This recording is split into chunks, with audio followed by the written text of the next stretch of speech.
एक बार की बात है, बादशाह अकबर अपने शहजादे के साथ राज दरबार में उपस्थित थे। दरबार में मौजूद हर किसी की नज़र शहजादे पर थी। वहाँ मौजूद हर कोई यही कह रहा था कि शहजादा दुनिया का सबसे खूबसूरत बच्चा है। सबकी बात सुनकर शहजादा बहुत खुश भी हो रहा था और अकबर तो उससे भी ज़्यादा। सबकी रजामंदी इसी बात पर थी कि शहजादा दुनिया का सबसे सुंदर बच्चा है। बात पर दरबार ने सबने हामी भरी और सब राजा को खुश करने के लिए और बढ़ा चढ़ाकर भी बोल रहे थे। पर राजा की निगाहें बिरबल पर आ टिकी। बिरबल से पूछा, बिरबल अच्छा बताओ, मेरा शहजादा सबसे सुंदर है ना? इस पर थोड़ी देर शांत रहने के बाद बिरबल ने कहा, हाँ महाराज सुंदर तो हैं, लेकिन मेरे ख्याल से शहजादा पूरी दुनिया का सबसे सुंदर बच्चा नहीं है। अकबर, बिरबल तुम्हारे कहने का क्या मतलब है कि हमारा शहजादा सुंदर नहीं है? बिरबल, नहीं नहीं जहाँपनाह, मेरे कहने का ये मतलब नहीं था। आप मेरी बात का गलत मतलब निकाल रहे हैं। हमारा शहजादा बहुत सुंदर है, लेकिन उससे भी सुंदर बच्चे हैं। अच्छा, तो उससे सुंदर बच्चे हैं तो बिरबल तुम वो सुंदर बच्चा हमारे समक्ष लेकर आओ। कौन है ऐसा बच्चा जो हमारे शहजादे से ज़्यादा सुंदर है? हम भी देखना चाहते हैं। अकबर का आदेश सुनकर बिरबल शहजादे से भी ज़्यादा सुंदर बच्चे की खोज में निकल पड़ते हैं। कुछ दिन बीतने के बाद बिरबल राज दरबार में आते हैं। बिरबल राज दरबार में अकेले आ जाते हैं। यह देखकर अकबर मन ही मन बहुत खुश होता है। क्यों बिरबल, अकेले आ गए हो? मतलब तुम्हें शहजादे से ज़्यादा खूबसूरत बच्चा नहीं मिला? बिरबल, जहाँपनाह, मैं आपको इस बात की सूचना देने आया हूँ कि मैंने शहजादे से भी अधिक सुंदर बच्चा खोज लिया है। अकबर, अगर बच्चा मिल गया है तो तुम उसे दरबार में क्यों नहीं ले आए? बिरबल, मैं उसे दरबार में लेकर नहीं आ सकता हूँ, लेकिन मैं आपको उसके पास ज़रूर ले जा सकता हूँ।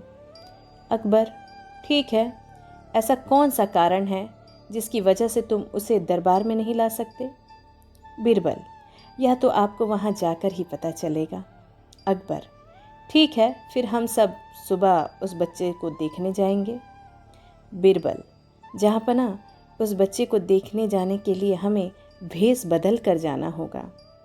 अकबर, उस बच्चे से मिलने के लिए हम ये भी कर लेंगे। अगले दिन सुबह अकबर और बिरबल भेष बदल कर उस बच्चे को देखने के लिए चले जाते हैं। बिरबल अकबर को एक झोपड़ी में ले जाता है, जहाँ एक छोटा सा बच्चा मिट्टी के साथ खेल रहा था। उसके सारे कपड़े गंदे थे, वो खुद भी बहुत मैला था। बिरबल उस बच्चे को दिखाते हुए कहते हैं, ये है दुनिया का सबसे सुंदर बच्चा। अकबर, तुम्हारी ये हिम्मत कैसे हुई? तुमने एक बदसूरत झोपड़ी में रहने वाले बच्चे को संसार का सबसे सुंदर बच्चा बता दिया। अकबर की बातें सुनकर बच्चा जोर जोर से रोने लगा, जिसे सुनकर उसकी माँ झोपड़ी के अंदर से आ जाती है और उस अकबर को गुस्से में कहती है, तुमने मेरे बच्चे को बदसूरत कैसे कह दिया? मेरा बच्चा संसार का सबसे सुंदर बच्चा है। अगर दोबारा मेरे बच्चे को बदसूरत कहा तो मैं तुम दोनों की हड्डी पसली एक कर दूंगी। यहाँ से चले जाओ और दोबारा यहाँ दिखाई नहीं देना। इतना कहने के बाद वो माँ अपने बच्चे को खिलाने लगती है और कहती है, मेरा बच्चा तो सबसे सुंदर है। इस दुनिया में मेरा बच्चा ही सबसे सुंदर है। बादशाह अकबर उस माँ की बात सुनकर खामोश हो जाते हैं। जहाँपनाह, अब आपको समझ में आ गया होगा। अकबर, हाँ, अब अच्छे से समझ गया मैं। बिरबल, बादशाह अकबर, बच्चा कैसा भी हो, माता पिता के लिए उसका बच्चा संसार का सबसे सुंदर बच्चा होता है। अकबर, बिरबल तुम सही बोल रहे हो, हर माता पिता के लिए उसका बच्चा सुंदर होता है।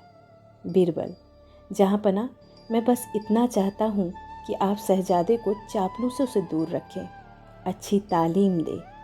अकबर, बीरबल, तुमने एक बार फिर मेरा दिल जीत लिया। इस कहानी से एक ही बात समझ में आती है, अपनी चीज़ अच्छी तो है पर उसका घमंड नहीं होना चाहिए, और दूसरे की खराब है ये भावना भी अंदर नहीं आनी चाहिए।